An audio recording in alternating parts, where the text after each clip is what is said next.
امریکہ دی ایران نال معاہدے دی کوششاں اسرائیل نے امریکی حکام دی جاسوسی ودھا دیتی نگرانی دا مقصد مشرق وسطی تنازع تے ٹرمپ انتظامیہ دی گل بات سننا تے امریکی فیصلہ سازی دی انٹیلیجنس معلومات جمع کرنا ہے پینٹاگون دے مطابق جاسوسی دے خدشے دا لیول ودھا کے اہم کر دیتا گیا ایک انٹرنل میمو دے مطابق جاسوسی تے تکنیکی معلومات اکٹھا کرن دی صلاحیتاں نازک سطح تے اپڑ چکیاں نے دستاویز وچ مخصوص واقعات دی سیریز دی نشاندہی کیتی گئی جہدے نال امریکی خدشات ود گئے نے امریکی حکام دے مطابق امریکی جدوں بھی اسرائیل جاندے نے تاں معمول تو ود احتیاط کردے نے کیونکہ اسرائیلیاں دی شہرت ہے کہ وہ جاسوسی کرن وچ بہت جارح مزاج نے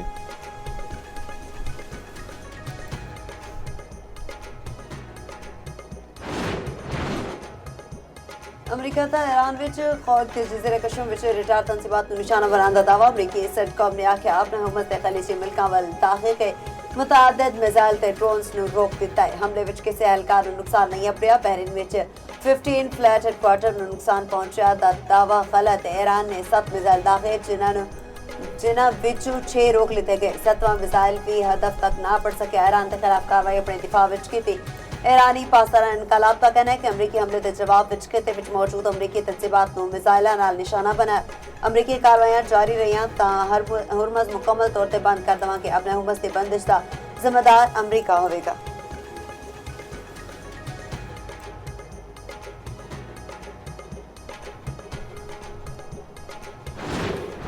معاہدے دے سوا ایران دے کول کوئی رستہ نہیں ہوئے گا امریکی صدر Donald Trump the T V نوں انٹرویو لکھیا ایران تنازع حل ہون وچ ویلا لگے گا احکام فوری نہیں ہوندے تہران دے کول 21 تو 22% میزائل باقی نے ایران او اقدامات کرن تے مجبور ہوئے گا جنہاں دا انہیں کدی تصور نہیں کیتا اس تو پہلا ڈونلڈ ٹرمپ نے آکھیا ساڈی انتظامیہ نوں ایران دے معاملے تے کامیابیاں مل رہی نے ایران دے پاس جوہری ہتھیار نہیں ہون گے ایران اینج دی پوزیشن وچ نہیں جتھے او جوہری صلاحیت حاصل کر سکے اپنے ہرمز تو بہت سارے آئل ٹینکر لنگدے نے تعداد دسنا نہیں چاہتا اپنے ہرمز بحران حل ہون وچ ود ویلا نہیں لگنا چاہیے صورتحال معمول تے آن دے بعد تیل دی قیمتاں کلٹ ہو جان گیاں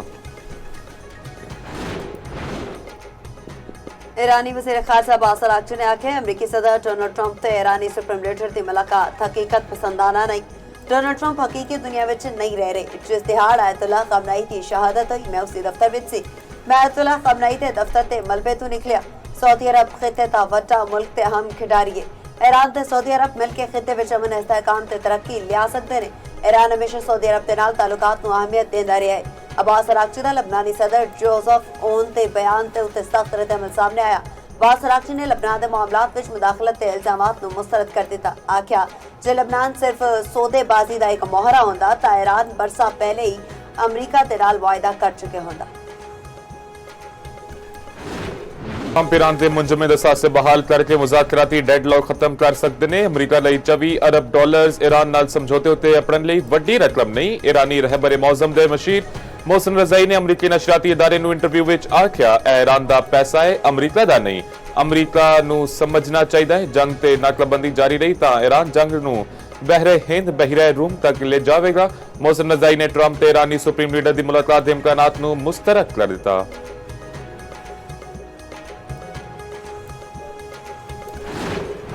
تھوڑے کا شیخ یا آزاد امیدوار کرن کے حریف نو سے گلگت بلتستان میں سلیکشن مہم ختم میدان کل سچے کا پولنگ دی سبان دی ترسیل جاری 24 جنرل نشستہ ہوتے 403 امیدوار آمنے سامنے 272 آزاد جبکہ 131 مختلف سیاسی جماعتوں تے امیدوار پیپلز پارٹی دے 23 نون لیگ دے 22 امیدوار میدان میں استحکام پاکستان پارٹی پاکستان مسلم لیگ پاکستان نظریاتی پارٹی تے اسلامی تحریک کے امیدوار بھی الیکشن دا حصہ جماعت اسلامی مرکزی وحدت المسلمین جے یو آئی تے ایم کیو ایم تے امیدوار بھی الیکشن لڑن کے 17 سیٹاں جتن والا اپنی حکومت بنائے گا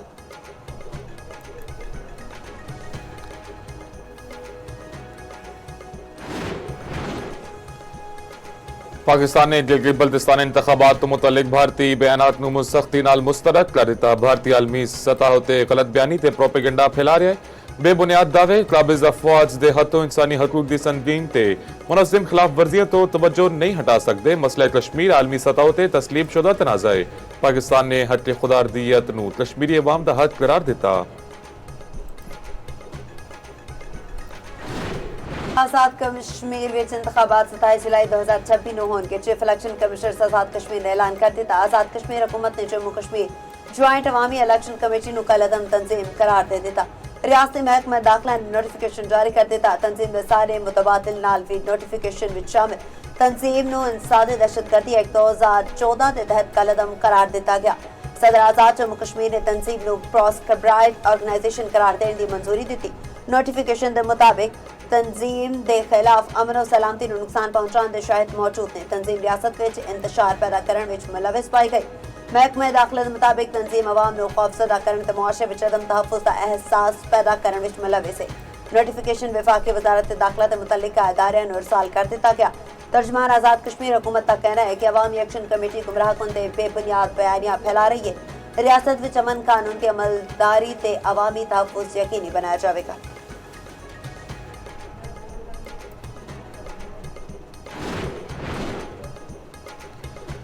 Jammu Kashmir joint action committee दे 9 जून ਨੂੰ एहतजाज ਦੀ ਕਾਲ। आजाद कश्मीर हुकूमत ने ਸਿਆਹਾਂ ਲਈ ਐਡਵਾਈਜ਼ਰੀ ਜਾਰੀ ਕਰ ਦਿੱਤੀ। हुकूमत आजाद कश्मीर ਦੀ ਸਿਆਹਤ ਲਈ ਆਉਣ ਵਾਲਿਆਂ ਕੋਲੋਂ ਸਫ਼ਰ ਮੁਲਤਵੀ ਕਰਨ ਦੀ ਅਪੀਲ। ਆਖਿਆ ਸਿਆਹ 5 ਤੋਂ 20 ਜੂਨ ਤੱਕ ਗੈਰ ਜ਼ਰੂਰੀ ਸਫ਼ਰ ਤੋਂ ਗੁਰੇਜ਼ ਕਰਨ।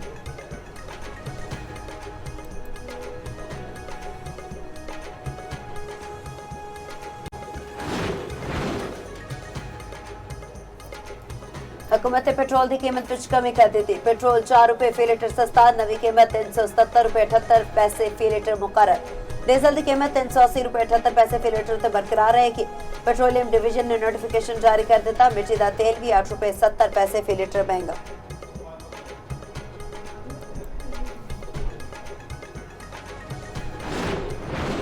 जो एक बड़ा कलीदी किरदार अदा कर रहे हैं और उन पे जो टैक्स का एक डिस्प्रपोर्शनेट बर्डन है, whether is documented corporate sector या सैलरीड क्लास, तो इसको मुतवाजन करने के लिए, इसको ज़्यादा मुनसिफाना करने के लिए और इसमें वसत लाने के लिए ये आज का जो कदम हम उठाने जा रहे हैं, ये छोटे दुकानदार जो हमारे भाई और बहन जो एक ये जो पूरा सेगमेंट है, तखमीना है कोई 30 से 40 लाख जो हमारे भाई बहन हैं, ये जो हमारी छोटे दुकानदारों की बरादरी है, वो इस ज़िम्रे में आते हैं। वो सब चाहते हैं कि हम जो है अपने जो मुल्की वसाइल हैं उनमें हम अपनी कंट्रीब्यूशन दें। हुकूमत निके दुकानदारों ਲਈ ਫਿਕਸ ਟੈਕਸ ਸਕੀਮ ਦਾ ਐਲਾਨ। ਸਕੀਮ ਦਾ ਇਤਲਾਕ ਇਹਨਾਂ ਦੁਕਾਨਦਾਰਾਂ ਉੱਤੇ ਹੋਵੇਗਾ ਜਿਨ੍ਹਾਂ ਦੀ ਸਾਲਾਨਾ ਆਮਦਨ 20 ਕਰੋੜ ਤੋਂ ਘੱਟ ਹੈ। ਇੱਕ ਸਫੇ ਦਾ ਫਾਰਮ ਹੈ ਜਿਹਦੇ ਉੱਤੇ ਦੁਕਾਨਦਾਰ ਆਪਣੇ ਮਾਲ ਦੀ ਫਰੋਖਤ ਦਰਜ ਕਰਨਗੇ। ਦੁਕਾਨਦਾਰਾਂ ਨੂੰ ਕਮ ਸੇ ਕਮ 5000 रुपए नकद जमा कराना होंगे। वज़ीर खजाना मोहम्मद औरंगजेब दी वज़ीर मुमलिकत खजाना बिलाल अजहर खयानी दे नाल न्यूज़ कॉन्फ्रेंस बिलाल अजहर खयानी ने आख्या हुकूमत स्कीम ताजरा के मुतालबे उत्ते लेके आई। वज़ीर खजाना मोहम्मद औरंगजेब ने आख्या निके दुकानदारां दी मुशावरत के मुतालबे दे नाल स्कीम लियाई जा रही है। टैक्स दायनदान टैक्स विच आसानी चाहते ने। ताजरा ने हुकूमत वालों पेश करता आसान और सादा टैक्स निज़ाम नूं खुश आइन करार दिता है।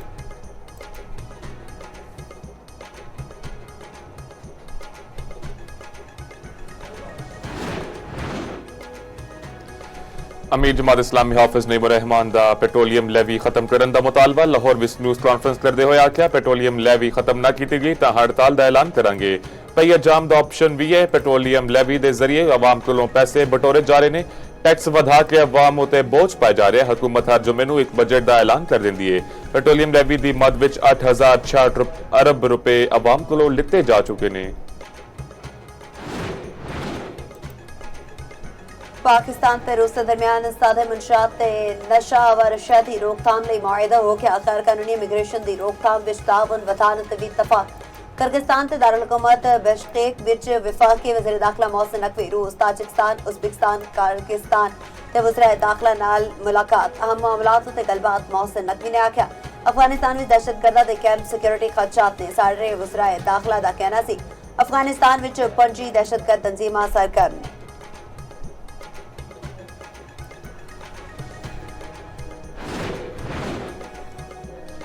ईरान ने रूस को असलाहा मंगया, ना ही रूस ने कदी असलाहा दिता। रूसी सदर का कहना है ईरान ने दाद देनी चाहिए कि ईरानी सोसाइटी मुसलसल मजबूत हो रही है। रूसी सदर का कहना है मगरब विच बाज़ लोगों का ख्याल सी ईरान अंदरूनी तौर पर तकसीम हो जाएगा, लेकिन इंज नहीं होया। ईरानी क्यादत ने अवाम नाल अपील की सी मुल्क लई जान कुर्बान करन जिहदे उत्ते 50 लाख अफराद ने खुद नूं पेश कीता। इह गल सानूं हमेशा याद रखनी चाहिए।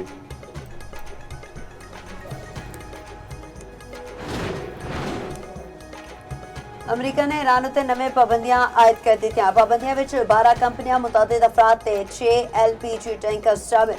कंपनियां मार्शल जज़ायर, UAE ते चीन विच मौजूद ने। LPG टैंकर्स विच 4 पानामा दे परचमबरदार टैंकर्स भी शामिल। अमरीकी महकमा खजाना का कहना है कि ईरानी मईशत ठोकरा खा रही है ते ईरानी फौज तबाह हो चुकी है।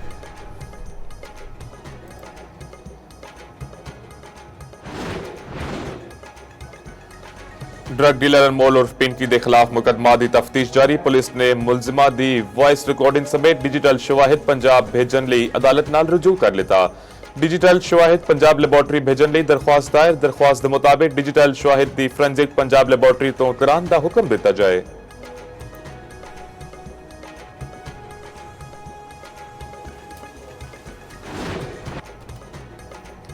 बुलंदोबाला बर्फपोश पहाड़, खूबसूरत वादियां, कुदरत का खूबसूरत शाहकार। गिलगित बल्तिस्तान दुनिया की बुलंद तरीन चोटियां, अताबाद झील का पानी, फेरी मेडोज दे सब्ज मैदान, शंग्रीला रिजोर्ट दे दिलकश मनाजिर।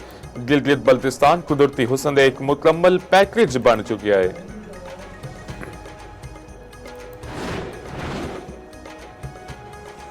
माउंट एवरेस्ट उत्ते लापता नेपाली कौम पैमान सिंधा मिल गए। हलेरी जावा शर्पा ऑक्सीजन ते बगैर अकेले रींगते हुए बेस कैंप ते तक वापस अपने ते ओ एक पॉलिश को पैमान दे नाल वापस आए।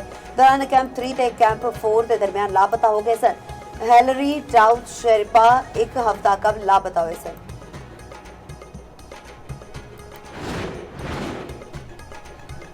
हजरत अब्दुल्ला शाह गाजी का 1296वां सालाना उर्स गवर्नर सिंह निहाल हाशमी ने इफ्तिताह कर दिता। मिजार उत्ते चादर चढ़ाई। 3 रोजा उर्स 8 जून तक जारी रहेगा। मीडिया नाल गलबात के दौरान निहाल हाशमी ने आख्या, सिंध अमनो मुहब्बत की सरजमीन है, सानू दीन नू समझ के अगे वधन की जरूरत है।